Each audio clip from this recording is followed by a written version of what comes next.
Syekh Nabil Al-Iwadi itu kemudian berkata, ini menjelaskan kepada kita, Masya Allah, kalau ente dolim sama tikus saja dibayar kontan sama Allah, apalagi dolim sama manusia.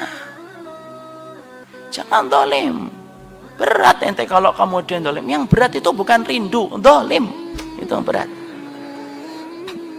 Makanya kemudian sampai Nabi mengatakan babani maftuhani muajjalan, ada dua dosa yang Allah akan berikan kontan itu balasannya sebelum kita mati, yaitu durhaka sama orang tua dan dolim. Pak, dolim itu utang, kalau kamu nggak bayar hari ini, besok, kalau nggak besok, lusa. Tapi sebelum ente mati, kamu harus membayar kedoliman yang pernah kamu torehkan kepada orang. Ente mau berjenggot nggak berjenggot, cingkrang nggak cingkrang, ente bisa baca kitab, anda bisa baca kitab, ente faham Quran, anda faham Quran, ente dolimin orang, kelar. Ente sebelum mati pasti akan dibalas oleh Allah Subhanahu wa Ta'ala. Pasukan Amerika itu yang membunuh kaum muslimin, pasukan Amerika yang membunuh kaum muslimin, Pak. Yang ada di mana itu? Yang membunuh kaum muslimin di Irak, di Afgan. Pasukan Amerika itu balik ke negara mereka, itu stres berat, Pak, mereka. Sampai mereka harus menghadap ke psikiater itu. Cuma ditutup aja faktanya sama Amerika itu. Amerika itu kalau menghadapi muslimin itu sekarang sudah stres, Pak, mereka itu. Makanya mereka selalu menggunakan apa? Kekuatan koalisi, Pak. Bapak paham ya? Koalisi itu artinya apa? Bareng-bareng. Karena memang orang kafir itu, Pak, kalau sudah menghadapi Islam kok bareng-bareng, itu berarti mulai stres, Pak. Masa Ustaz? Iya. Coba lihat musyrikun ketika menghadapi Nabi pertama kali, tidak pakai koalisi. Dia jadilah perang Uhud, perang Badar, perang Uhud.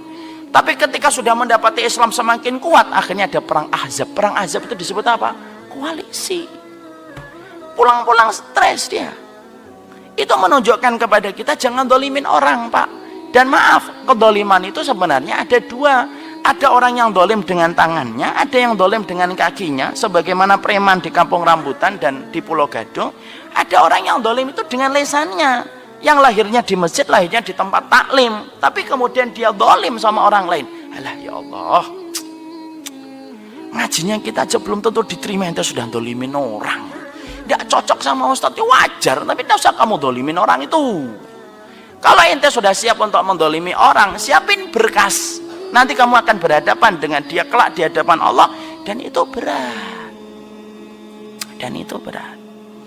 Makanya sampai kita kemudian dikisahkan ada satu sahabat di fitnah, didolimi sama orang tabiin. Coba, yang memfitnah tabiin, seorang sahabat. Siapa itu? Sa'ad bin Abi Waqqas. Sa'ad bin Abi Waqqas kemudian seorang sahabat besar yang doanya sering dikabulkan oleh Allah, kan? Saking kemudian mustajabnya doa Sa'ad bin Abi Waqqas, kalau Sa'ad bin Abi Waqqas itu sudah berdoa ngangkat tangan, sebelum turun sudah dikabulkan sama Allah, insyaallah. Kalau kita kan naik turun nggak dikabulkan. Sa'ad bin Abi Waqqas itu sebelum turun sudah dikabulkan. Loh, di fitnah sama Usamah bin Qatadah.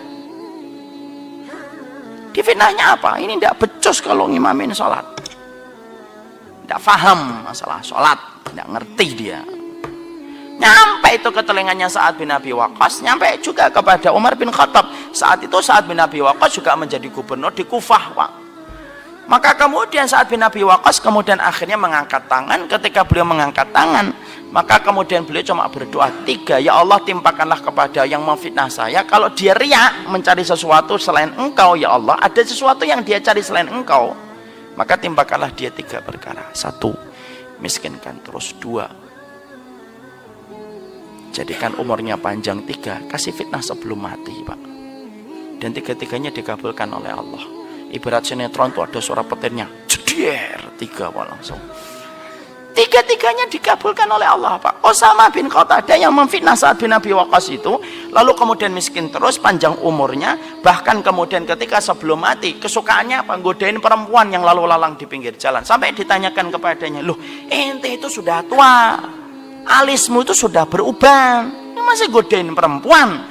Dia berkata, inilah bayaran yang saya harus bayar ketika saya pernah mendolimi Sa'ad bin Abi Waqqas dan doanya dikabulkan oleh Allah. Padahal tabiin, Pak. Hasan bin Sabit itu pernah memfitnah dan mendolimi Aisyah radhiyallahu anha. Padahal Hasan bin Sabit itu beliau seorang sahabat luar biasa, tapi terpeleset, namanya sahabat, tetap mereka tidak maksum. Pernah ikut-ikut kemudian memfitnah ibunda Aisyah berzina. Apa yang terjadi? Buta Hasan bin Sabit. Padahal ini penyairnya Nabi. Ketika kemudian disampaikan berita butanya Hasan bin Sabit kepada Aisyah, Aisyah cuma berkata, saya berprasangka itu merupakan bagian dari hukuman yang harus dia balas ketika dulu memfitnah saya. Itu kata ibunda Aisyah. Loh, kalau sahabat tabiin pernah terpleset ketika itu berkaitan kedoliman, Pak, dibayar kontan, apalagi anak, Pak, apalagi bapak. Mentang-mentang kita ngamalin sunnah gitu, kemudian soft yang pertama kita ngisi itikaf, kemudian kita ikut kajian Riyadhus Shalihin, kemudian dolimin orang, lu kok enak? Kok enak bener ente jadi orang? Terus kemudian ente halal gitu dolimin orang? Masalah kita tidak sepakat, wajar lah. Kalau semuanya harus kita sepakati, tidak bisa lah, Pak. Tapi kalau saya tidak suka sama orang, saya tidak akan dolimin lah. Saya akan berusaha untuk kemudian menjaga haknya sebagai seorang Muslim. Itu yang kita harus lakukan.